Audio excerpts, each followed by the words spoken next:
Count of Monte Cristo has everything to do with you being a fucking legend, and I'll explain why. We've all heard the phrase, seek ye first the kingdom of God, and then all things shall be added unto you. We've also heard the phrase that the kingdom of heaven is within. What this invites is that actualization be brought about through first the process of enlightenment. And that means that you go into the source of you and discover who really is before you begin to actualize. Now, the Count of Monte Cristo is a great story about how to do this properly. You see, in the Count of Monte Cristo, there is Edmond Dantes, and he is just a sailor. He's just a regular dude. But guess what? He's always been it, you know? And you know what it's like to always be it, because you are. And yet the people around him don't really know the fullness of his ambition, or maybe they're getting an inkling of it and they don't actually like it because it makes them a little bit jealous. Why? Because they're not seeking enlightenment. They're not destined for enlightenment. They don't care about enlightenment. They care about actualization only. Now, Tony Robbins spoke a little bit about the danger of seeking actualization without seeking an enlightenment first. Here's a clip of that. There's two worlds to master, the external world and the internal world. They both have to be mastered, but if you master the external world, you know, a la, you know, Robin Williams, but you don't master the internal world, there's a big price. This is the one to master first, and so I start my day by making that, so I have this base to do it. I'm gonna live from gratitude today. With that being said, the analogy of the Count of Monte Cristo is as follows. Edmond Dantes is imprisoned by people that are thought to be his friends. It's a wake-up call. They don't want to be around him. Now, they are the proverbial people that exist in your life. You know, there's actual people that exist in your life that are just like those people. Maybe not to the degree of throwing you in prison, but we've all heard those TikTok messages where people have been saying something along the lines of, those that slept on you are going to regret what they did when you come up to be who you are.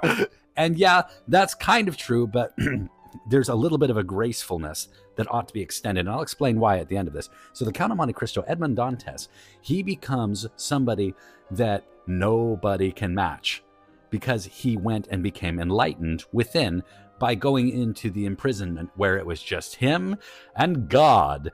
And the only one that came out of the prison was God. After the imprisonment, there was no Edmond Dantes and God. There was just God. And the wrath of God was being unleashed upon the world. And this was all fine and fun and well and empowered to do so. No one could stop him because he was enlightened and he was all powerful to do his will be done. But in the process of doing that, he began to see in the reflection of the impact of what he was causing, how it was that he could do something far more benevolent, far more graceful, far more rooted in goodness and actually rewarding to be.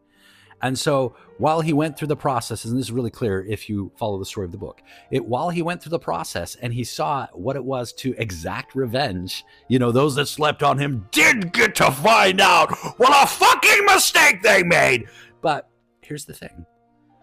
During that time, he wasn't really being the fullness of himself.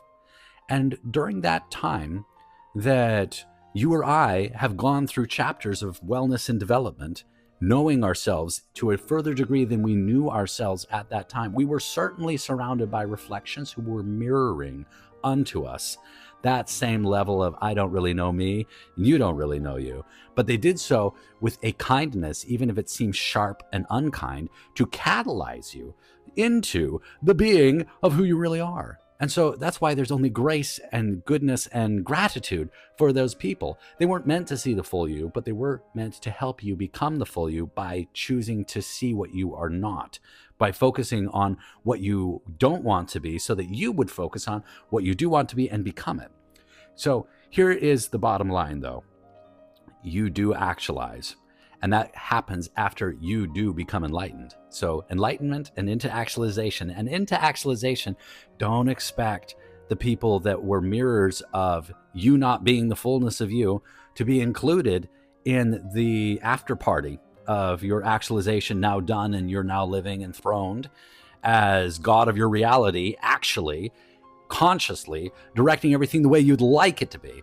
Don't expect the faces that were there to serve you to catalyze you into being you, to show up during that particular part of the story, which is a great part of the story, by the way, because there's the mass general choir that's really good at singing all of the music, but you have the featured performers that really do the harmony as well as you love it. And that's who you're meant to be around, the people that are love in the light, that you love to see, who are beautiful music and sound that you find gorgeous to listen to. And as you become development, you will see that those faces will change. Even as Edmond Dantes, by the end of the book, he realized that who he was really well to be in love with and felt perfectly partnered with wasn't who helped him grow up to be who he was meant to be. And so be grace for those faces that help catalyze you. Yeah, they're super big fools for sleeping on you. However, they were meant to sleep on you. And you get to become the fullness of you. And in the becoming the fullness of you, you get to see, these are the faces that actually recognize me now that I recognize me. These are the enlightened, actualized faces that get to enjoy the dance of goodness in my heavenly reality that I have consciously crafted. And that is exactly how it is meant to be. I love you. You are perfect. And you're doing so good. Aloha.